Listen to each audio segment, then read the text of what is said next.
ഇതിനകത്ത് ഉൽപ്പന്നങ്ങൾ ഉപയോഗിച്ച് റിസൾട്ട് കിട്ടിയ കാര്യങ്ങൾ പറയുകയാണെങ്കിൽ വളരെയധികം പറയാനുണ്ട്. കാരണം ഒരുവിധ എല്ലാ ഉൽപ്പന്നങ്ങളും എന്റെ വീട്ടിലേക്ക് ഉപകാരപ്രദമായി മാറി അതിന്റെ റിസൾട്ട് കിട്ടുകയൊക്കെ ചെയ്തിട്ടുണ്ട്. എന്റെ ഭാഗ്യം കൊണ്ട് ആയിരിക്കാം നിലവിൽ ഒരു സ്റ്റോൺ, പിന്നെ ഒരു സ്റ്റോണിന്റെ കംപ്ലൈന്റ് രൂപത്തിൽ തന്നെ ഈ അവസരത്തിലേക്ക് വീണ്ടും എത്തിക്കാൻ കാരണം.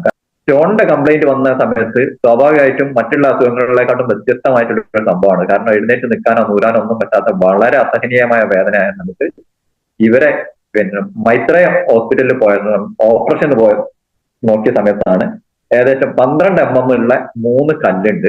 അപ്പോ അത് മാത്രമല്ല, സ്കാൻ ചെയ്തതിനു ശേഷം അവർ പറയുന്നത് വെച്ചാൽ 3 ദിവസത്തിനുള്ളിൽ ഓപ്പറേഷൻ ചെയ്യും. ഇതിന് വേറെ രീതിയിലേക്ക് മാറാനുള്ള മരുന്നുകളൊന്നും തരാതെ 3 ദിവസത്തിനുള്ളിൽ ഓപ്പറേഷൻ ചെയ്തിട്ടില്ലെങ്കിൽ ഇതിന് ഉള്ളിന്ന് പൊട്ടിക്കഴിഞ്ഞാൽ പ്രശ്നമാണെന്നുള്ളതിലേക്ക് പേടിപ്പിക്കുക ചെയ്തു.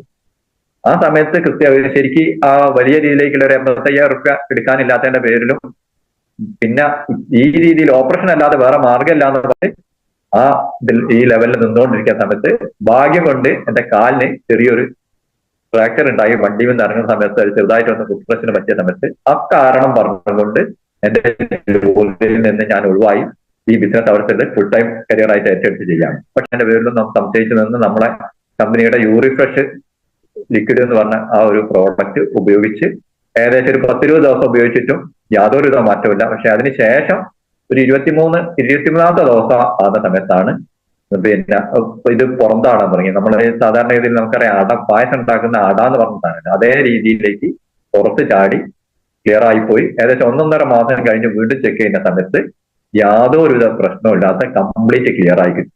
അങ്ങനെ ആ മാറ്റം ഉണ്ടായ സമയത്ത് എന്നെ സംബന്ധിച്ച് ഇതിന് മുമ്പ് ഞാൻ യൂറിഫ്രഷ് പലർക്കും കൊടുത്തിട്ടും റിസൾട്ട് കിട്ടുകയൊക്കെ ചെയ്തിട്ടുണ്ടെങ്കിലും എന്നിലേക്ക് ഈ ഒരു അനുഭവം വന്ന സമയത്ത് ഞാൻ തീരുമാനം എടുത്ത് ഇത്രയും നല്ലൊരു പ്രോഡക്റ്റ് ഉണ്ടായിട്ട് അത് മറ്റുള്ള ആൾക്കാരിലേക്ക് എത്തിക്കുക എന്ന് പറഞ്ഞ കാര്യം ചെയ്തിട്ടില്ലെങ്കിൽ നമ്മള് ഓരോരോ മനുഷ്യരെ ഇവിടെ ജനിച്ചു കഴിഞ്ഞിട്ട് അവർക്ക് കുറെ കർത്തവ്യങ്ങളുണ്ടെന്നും അപ്പം വെറും ജോലി ചെയ്യുക പണം ഉണ്ടാക്കുക എന്നുള്ളതല്ല, മറ്റുള്ളവരിലേക്ക് ഈ ഒരു കൺസെപ്റ്റ് എത്തിക്കുക എന്നുള്ളതാണ് നമ്മളെ കടമ എന്നുള്ളത് തിരിച്ചറിഞ്ഞതിന്റെ അടിസ്ഥാനത്തിൽ